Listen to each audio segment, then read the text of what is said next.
जय श्री कृष्णा। ओम नमः शिवाय। गुरुर्ब्रह्मा गुरुर्विष्णु गुरुर्देव महेश्वर, गुरुर् साक्षात् परम ब्रह्म तस्मै श्री गुरुवे नमः।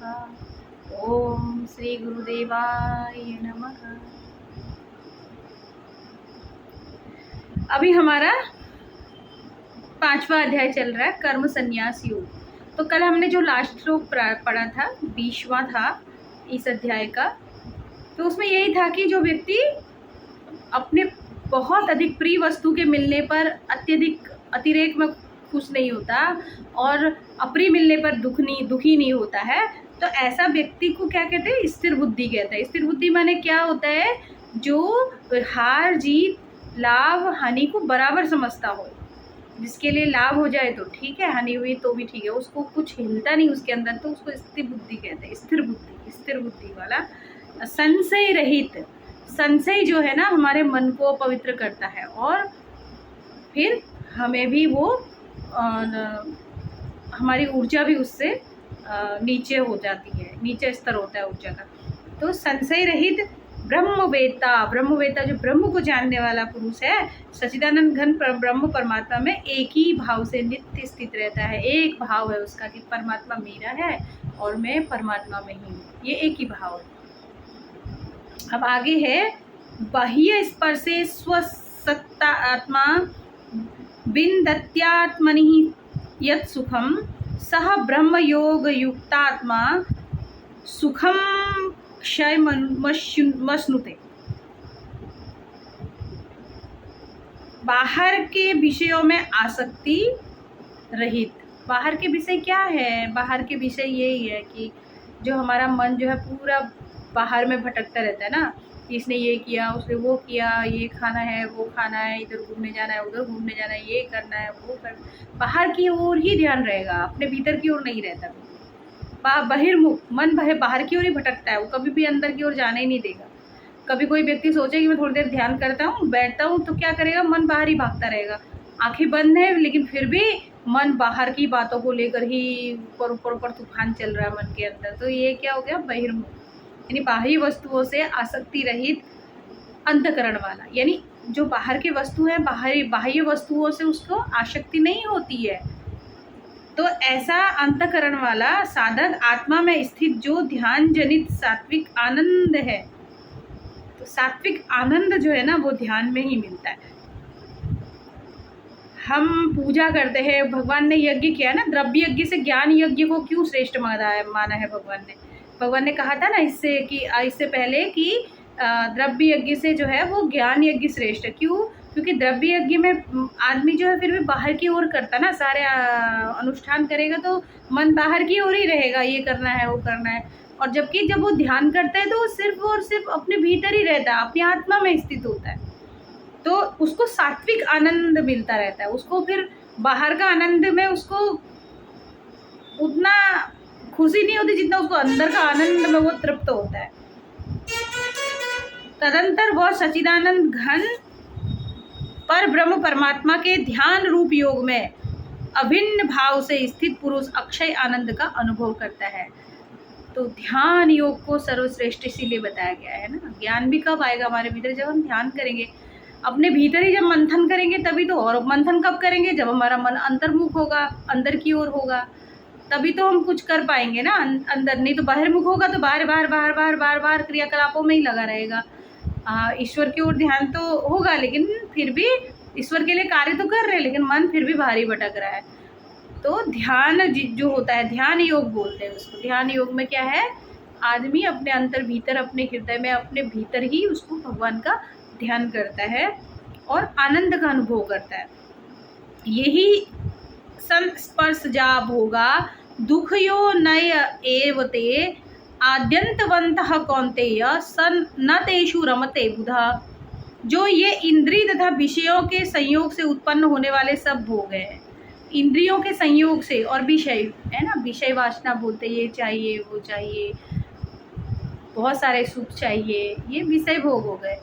और इंद्रिय तो पता ही है, 5 इंद्रिय होती है हमारी, आँख, नाक, कान, मुंह और त्वचा। तो ये सारा इंद्रियों से ही हम जो है भोग उत्पन्न कर, भोग तो इंद्रियों से ही किया जाएगा ना। इंद्रिय ही तो हमें खाने के लिए, सूंघने के लिए, देखने के लिए, कानों से सुनने के लिए, त्वचा से स्पर्श के लिए, ये सारे भोग जो है इंद्रियों से ही है। तो यद्यपि विषयी पुरुषों को सुख रूप भासते हैं तो भी दुख के ही हेतु है। अब इसको कैसे समझोगे? जो लोग आसक्त लोग हैं, ये विषयी पुरुष, विषयी माने जिनको बड़ी आसक्ति है पदार्थों में, मटेरियल थिंग्स में बहुत ज़्यादा आसक्ति है। मटेरियल थिंग्स में जो होते हैं ना, भौतिक जो पदार्थ होते हैं, उनमें आसक्ति नहीं होनी चाहिए। हाँ, ऐसा भी नहीं है कि वो होने नहीं चाहिए, होने चाहिए ना। संसार में रहते हैं तो हमको इन सब चीज़ों की ज़रूरत होती है ना। खाने के लिए भी चाहिए, घर चाहिए, सब कुछ चाहिए, मगर बहुत ज़्यादा इनमें आसक्त कि भाई ये नहीं, हमको बहुत रहने के लिए महल चाहिए, घर बहुत बड़ा बड़ा चाहिए, ये चाहिए, और फिर वो कभी भी तृप्त नहीं हो पाता है। उसको लगता है कि बड़ी बड़ी गाड़ी में बैठूंगा तभी मैं सुखी होऊंगा, उसको लगता है कि मैं बड़े महल में पहुंच जाऊंगा तो मैं बहुत सुखी होऊंगा। लेकिन जब महल में पहुंचता है तो वही बात रहती है, फिर उससे भी ऊपर और चाहिए है। 4 कमरों का मकान है तो फिर 8 चाहिए, 8 का भी हो गया तो 16 का चाहिए। फिर वो कभी भूख उसकी मिटती ही नहीं है। आज 10 लाख की गाड़ी खरीद, फिर उसको 50 लाख की गाड़ी खरीदनी है, फिर उसको करोड़ों की गाड़ी खरीदनी है। लेकिन इसमें उसको सुख लगता है कि ये प्राप्त करने से, लेकिन क्या देता है? दुखी देता है। फिर लास्ट में अरे इतना सारा मेहनत किया, जिस चीज़ के लिए खुशी तो मिली ही नहीं उससे। तो आसक्ति नहीं होनी चाहिए। भले ही मेरे पास करोड़ों रुपए का घर हो, लेकिन अगर मैं उससे आसक्त हूँ तो मुझे दुख ही मिलने वाला है। अगर आसक्ति रहित रहती हूँ, उसका भोग भी करती हूँ, तो मुझे कोई दुख उसमें उत्पन्न नहीं होगा। हम अपने आप को इतनी आसक्त बना लेते कि बड़े महल में रहते तो अब 1 कमरे के मकान में कैसे रहेंगे। तो जो साधुजन होते हैं उनके लिए एक मकान, बड़ा महल हो चाहे फिर 1 कमरा हो, वो उसी अनुभव में करते हैं, वही अनुभव करते हैं, उनको कोई फर्क नहीं पड़ता। तो विषयी पुरुषों को इनमें क्या मिलता है? उसको लगता है, ऐसा भ्रम लगता है कि इससे सुख मिलेगा, लेकिन सुख तो कहाँ है? हमारे भीतर ही, आनंद में ही है। जब तक वो अपने भीतर नहीं जाता, जब तक वो अपने भीतर के उस परम आनंद को, सतचित आनंद कहते हैं परमात्मा को, सतचित आनंद जो सत्य है, सुख है और आनंदमय है, उसके साथ एक होंगे तो आनंद ही मिलेगा ना, कैसी भी परिस्थिति में रहे हम। आदि अंत वाले अर्थात अनित्य है। अब इनका तो कोई ठिकाना नहीं है ना, आज है कल नहीं है। पदार्थ तो आज है और कल नहीं है, फिर क्या होगा? जब नहीं होगा तब दुख झेलना पड़ेगा। इसलिए है अर्जुन, बुद्धिमान विवेकी पुरुष उनमें नहीं रमता, उसमें वो आसक्त नहीं होता। शक्रोति है वो यह सोडुम प्राक शरीर विमोक्षणात् काम क्रोधोद्भवम बेगम सयुक्त सह सुखी नरा। जो साधक इस मनुष्य शरीर में शरीर का नाश होने से पहले पहले ही काम क्रोध से उत्पन्न होने वाले वेग को सहन करने में समर्थ हो जाता है, वही पुरुष योगी है और वही सुखी है। यानी भगवान कह रहे कि काम क्रोध लोभ मोह, ये अगर हमारे जीते जी हमारे से हम इन पर विजय पा ले ना, जीते जी, मरने के बाद नहीं, मरने के बाद तो फिर ये रहेंगे, हम इनका अनुभव कैसे करेंगे? कैसे इनसे अलग होने का, कैसे इनसे मुक्त होने का उपाय ढूंढेंगे? मरने के बाद कोई मुक्त नहीं होता। मुक्त कब होता है इंसान? जब वो शरीर में रहता है, क्योंकि शरीर के रहते हुए अनुभव कर सकता है ना कि ये दुख के कारण है। लेकिन शरीर नहीं है तो फिर क्या होगा? अनुभव नहीं कर पाएगा, क्योंकि शरीर नहीं रहेगा तो क्या होगा? इंद्रियां काम नहीं करेंगी, इंद्रियां कुछ काम ही नहीं कर पाएंगी। इंद्रियों के काम करने के लिए शरीर चाहिए होता है, तो फिर कहाँ सुख भोगेगा वो? कहाँ पे उसको लगेगा कि ये दुख का कारण है, सुख का कारण है? नहीं लगेगा ना।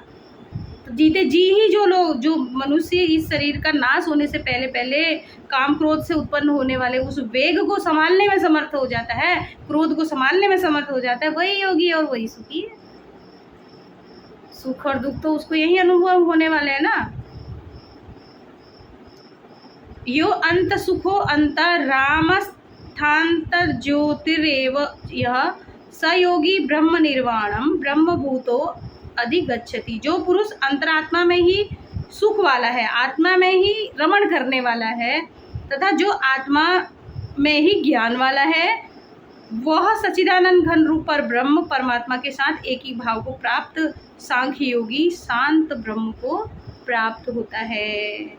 अंतरात्मा में ही सुखी, अंतरात्मा में ही आनंद करने वाला, अंतरात्मा में ही रमण करने वाला, अपने भीतर आनंद, चेहरे पे मुस्कान है, उसकी कोई भी परेशानी आ रही है फिर भी वो आनंदमय है, आनंद में है, अपने आत्मा में ही परमात्मा को देख रहा है, परमात्मा के साथ एक भाव कि जो परमात्मा है वो मेरे ही भीतर है, मुझ में ही है, यही समझ के जो आनंद में रह रहा है, ऐसा सांख्य योगी और या फिर ज्ञान योगी या फिर बैरागी कह सकते हैं, उसको ब्रह्म प्राप्त होता है, शांत ब्रह्म प्राप्त होता है। लभन्ते ब्रह्म निर्वाण मृषय क्षीण कल्मषा छिन्न द्वेधा यतात्माना सर्वभूत हिते रता। जिनके सब पाप नष्ट हो गए हैं, जिनके सब संशय ज्ञान के द्वारा निवृत्त हो गए हैं, जो संपूर्ण प्राणियों के हित में रत है और जिनका जीता हुआ मन निश्चल भाव से परमात्मा में स्थित है, वे ब्रह्मवेत्ता पुरुष शांत ब्रह्म को प्राप्त होते हैं।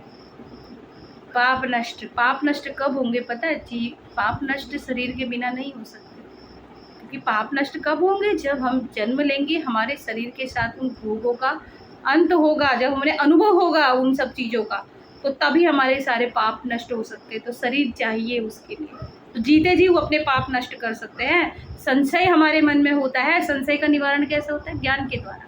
नहीं तो संशय हमारे हृदय में बैठ गया तो क्या होगा? हमारा उत्थान ही नहीं हो सकता। हर चीज़ में संशय, अरे ये खराब है, ये अच्छा है, ये खराब है, ये खराब है, ये खराब है, ये मेरे लायक नहीं है, ये नहीं है, ये नहीं है। जो लोग इन बहुत ज़्यादा इन सब चीज़ों में फंसे रहते हैं, उन लोगों का ज्ञान ढक जाता है। तो ज्ञान के द्वारा संशय जिनके दूर हो गए हैं, जो प्राणियों के हित में रहते हैं, अब प्राणियों के हित में उनको सबके भला चाहते हैं, सबके लिए सेवा काम करना चाहते हैं, सब सेवा की भावना उनके अंदर है और सबके कल्याण का भाव जिनके अंदर है, जो कल्याण में रहते हैं, दूसरों के लिए जो कार्य करते हैं, उनका निश्चल भाव से जो परमात्मा में स्थित है, वे ब्रह्मवेत्ता पुरुष शांत ब्रह्म को प्राप्त होते हैं। पता है क्यों? क्योंकि वो हर किसी में परमात्मा को ही देखते हैं, इसलिए किसी के लिए निश्चली भाव रहेगा ना। जब हम पेड़ों में, पौधों में, पक्षियों में, सारे जीव जंतु में, हर मनुष्य में भगवान का वास हम समझेंगे तो किसी के लिए राग द्वेष कैसे आएगा? बताओ, नहीं आ सकता। तो निश्चल भाव तो अपने आप ही हो जाएगा हमारा, तो फिर परमात्मा में ही स्थित है, क्योंकि मेरी आत्मा में परमात्मा है, सबकी आत्मा में परमात्मा है। ये भाव हो जाएगा तो न तो राग न द्वेष, फिर कुछ भी नहीं होगा। काम क्रोध वियुक्तानां यतीनां यत चेतसाम अभितो ब्रह्म निर्वाणम वर्तते विदितात्मनां। काम क्रोध से रहित जीते हुए चित्त वाले परब्रह्म परमात्मा का साक्षात्कार किए हुए ज्ञानी पुरुषों के लिए सब ओर से शांत परब्रह्म परमात्मा ही परिपूर्ण है। काम क्रोध सब जिन्होंने जीते जी जीत लिया है, उनके लिए शांत परब्रह्म परमात्मा ही परिपूर्ण है। इस पर शांति मिल जाती है ना उनको, फिर कोई हलचल है ही नहीं, फिर शांत है तो परब्रह्म में ही स्थापित। इस प्रशांत कृत्वा बहिर्बाह्यम चक्षुर सेवांतरे भुरो प्राणापानो समो कृत्वा नासाभ्यंतर चारिणो यतेन्द्रिय मनोबुद्धिर मुनिर मोक्ष परायण विगतेच्छा भय क्रोधो या सदा मुक्त एव स। बाहर के विषय भोगों का को न चिंतन करता हुआ, बाहर ही निकालकर और नेत्रों की दृष्टि को भ्रुकुटी के बीच में स्थित करके तथा नासिक। ये भगवान ध्यान योग के बारे में बता रहे कि ध्यान कैसे करते हैं, ध्यान के बारे में बता रहे कि बाहर के विषय भोगों को का न चिंतन करते हुए, यानी अपनी बुद्धि को स्थिर रखना, बाहर के विषय भोगों के बारे में ही सोचते रह रहे, ये मिलेगा वो मिलेगा, ऐसा करेंगे तो ये होगा वो होगा, कि फिर बाहर के विषय भोगों में ही अगर उसका मन लगा रहेगा तो वो फिर ध्यान को प्राप्त नहीं हो सकता। तो भगवान कहते हैं कि बाहर के विषय भोगों को अपना चिंतन नहीं करता है, बाहर ही निकाल कर नेत्रों की दृष्टि को भ्रुकुटी के बीच में, भ्रुकुटी कौन होती है? ये दो जो भौं है, इसके बीच की जगह को भ्रुकुटी कहते हैं। भ्रुकुटी के बीच में स्थित करके अपने मन को, दृष्टि को पूरा भ्रुकुटी के यहाँ पर करके और मन को बाहर से अंदर की ओर ले जा करके बीच में स्थित करके नासिका में विचरने वाले प्राण और अपान वायु को सम करके, अपान उस दिन बताया था ना कि प्राण कहाँ तक है हमारा, ये नाभि तक का जो पार्ट में आता है, ये प्राण वायु, हम प्राण सांस लेते हैं, और नाभि से नीचे जो मूलाधार तक है वो फिर क्या होता है, अपान वायु होता है। तो जब हम प्राणायाम करते हैं तो प्राण और अपान हमारा एक हो जाता है, समता में आता है, सांस छोड़ रहे ले रहे, छोड़ रहे ले रहे। तो ये क्रिया बता रहे भगवान, ये अभी तक तो जो ज्ञान दे रहे ये प्रैक्टिकल बता रहे कि ये ऐसा करते, ऐसा करना चाहिए, ऐसा करने से मन शांत हो जाता है, स्थिर होता है। कैसे करने से, अपनी दृष्टि को भ्रुकुटी के बीच में रखकर, बाहर की जितने विषय भोग है उनसे अपने मन को हटाकर, और प्राण और अपान को एक समान करके, जिनकी इंद्रिया मन बुद्धि जीती हुई है, जिन्होंने इंद्रिय और मन को बुद्धि को जीत लिया है, जो ऐसा जो मोक्ष परायण मुनि कहते हैं ऐसे लोगों को ना, ज्ञानी, इच्छा भय और क्रोध से रहित हो गया है। इच्छाएं नहीं उसके मन में, भय नहीं है, क्रोध नहीं है, वह सदा मुक्त ही है। तो भगवान इसमें एक टेक्निक भी बता रहे कि कैसे करके ध्यान करना है। ध्यान करने के लिए अपनी भ्रुकुटी के मध्य में अपनी दृष्टि को लेके गए, मन को बाहर से पूरा वहाँ पे टिकाया, और प्राण और अपान को एक समान करके श्वास छोड़ रहे ले रहे, छोड़ रहे ले रहे, पूरी सांस नाभि तक। अब देखो यहाँ से सांस ली, नाभि में क्या हो गया, अपान और प्राण का मिलन हो गया, फिर वैसे ही बाहर निकला, फिर लिया, ऐसे सम करके अपने मन और बुद्धियों को वो जीत लेता है। तो उससे क्या हो जाता है, वो मुक्त ही है वो। क्योंकि उसकी इच्छाएं भय और क्रोध से रहित हो जाता है। भोक्तारम यज्ञ तपसाम सर्वलोक महेश्वरम सुहृदम सर्वभूतानाम ज्ञात्वा माम शांति मृच्छति। मेरा भक्त मुझको सब यज्ञ और तपों का भोगने वाला, संपूर्ण लोकों के ईश्वरों का भी ईश्वर तथा संपूर्ण भूत प्राणियों का सुहृद, अर्थात सर्वार्थ रहित दयालु और प्रेमी, ऐसा तत्व से जानकर शांति को प्राप्त होता है। ये भक्ति मार्ग हो गया। भगवान ने कितना सारा चीज़ इसमें बता दिया ना। मेरे निमित्त जो कार्य करता है, जो मेरे लिए कार्य करता है, जो ईश्वर के लिए कार्य करता है, वो ईश्वर को प्राप्त होता है। दूसरा सांख्य योग, जो जिसमें त्याग की भावना है, सारी विषयों को, मन की इंद्रियों पर जिसका कंट्रोल है, और सारे विषयों से जो आसक्ति रहित है, ऐसा व्यक्ति सांख्य योगी, वो ज्ञान को प्राप्त होता है, परमात्मा को प्राप्त होता है।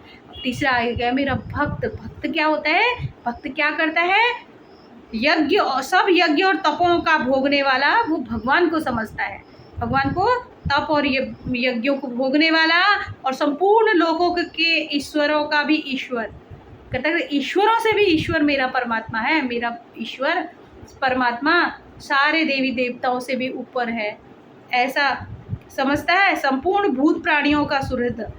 भूत प्राणी कौन है, पंच महाभूत, सबकी इज्जत करता है ना। अब हम लोग क्या करते हैं पृथ्वी, हम लोग अभी देखो ना कितना कोलाहल मचाते हैं। कोई भी त्योहार आता है तो ये इतने जोर जोर से डीजे बज रहे हैं, जोर जोर से हम लोग चिल्ला रहे हैं, कुछ कर रहे हैं। तो क्या लगता है इससे क्या हम धरती को सुख देते हैं? धरती को आनंद तब ही मिलेगा जब हम ध्यान करेंगे, आराधना करेंगे, पूजा करेंगे। क्यों? क्योंकि हमने इस धरती से जन्म लिया है, तो हमें कुछ तो इसको देना होता है ना। तो हम क्या दे सकते हैं? इसको अपनी ऊर्जा देते हैं। अब हम कैसी ऊर्जा कमा रहे हैं वैसे ही इसको देंगे, इसको जो देंगे वही हमको प्राप्त होगा। तो माँ धरती जीती जागती है, उसके लिए भी हमें ध्यान, आराधना, तपस्या करेंगे तो उसको भी हम अपनी अच्छी ऊर्जा देंगे, तो प्राणियों का कल्याण होगा। अगर ऐसे ही करते रहे, बाहर ही अपने अपने अपने में ही मैं की कर रहे, अपने सुख के लिए, अपने लिए, और पूरा पर्यावरण को दूषित करना, पोल्यूशन करना, तो क्या होगा? धरती भी तो सुखी नहीं रह सकती ना। धरती सुखी नहीं रही तो हम कैसे सुखी रह सकते हैं? तो पंच महाभूतों की भी जो इज्जत करता है, पानी का वेस्ट नहीं करेगा। हवा गंदी कर रहे हैं हम लोग, कितना प्रदूषण फैलाते हैं, तो ये क्या है? पंच महाभूतों को भी बिगाड़ते हैं। तो भगवान कह रहे हैं उनका भी सुहृद, उनके लिए भी सोचता है, वो उनकी भी इज्जत करता है। अर्थात स्वार्थ रहित, स्वार्थ नहीं है जिसके, दयालु है, दया का भाव है जिसके अंदर, प्रेम है जिसके अंदर, सबके लिए, कोई छल कपट नहीं, कोई राग नहीं, कोई द्वेष नहीं, ऐसा तत्व से जानकर शांति को प्राप्त होता है। यानी ईश्वर ये स्वरूप है। ईश्वर का क्या स्वरूप है? भक्त ईश्वर को, परमात्माओं का भी परमात्मा समझता है, ईश्वर का भी ईश्वर समझता है, पंच महाभूतों का सुहृद समझता है, जो पंच महाभूतों की रक्षा करने वाला परमात्मा है, जो उन्हें चलाने वाला है, और जो क्या समझते हैं ईश्वर को? स्वार्थी नहीं है, दयालु है, प्रेमी है। मेरा परमात्मा, मेरा ईश्वर तो बड़ा दयालु है, मेरा ईश्वर तो बड़ा प्रेमी है, मुझसे बहुत प्रेम करता, पूरे संसार से प्रेम करता है। मेरा ईश्वर तो ये जितने भी पंच महाभूत हैं इनमें भी स्थित है, इनकी भी केयर करता है। मेरा ईश्वर सारे यज्ञ और तपों को भोगने वाला है, मेरा परमात्मा। तो ऐसा समझकर जो भक्ति करता है वो भी क्या होता है, और ऐसा तत्व से मुझे जानता कि मैं सब जगह पर हूँ, सारे भाव मेरे ही है। तो ऐसा जो मुझे जानकर मेरी भक्ति करता है वो भी शांति को प्राप्त होता है, ऐसा भगवान कहते हैं। तो 5वां अध्याय आज हमारा यहीं पर ही भगवान को समर्पित होता है। फिर हम कल से 6ठा अध्याय शुरू करेंगे। तो यहीं पर ही अब हम भगवान से प्रार्थना करते हैं, समर्पित करते हुए।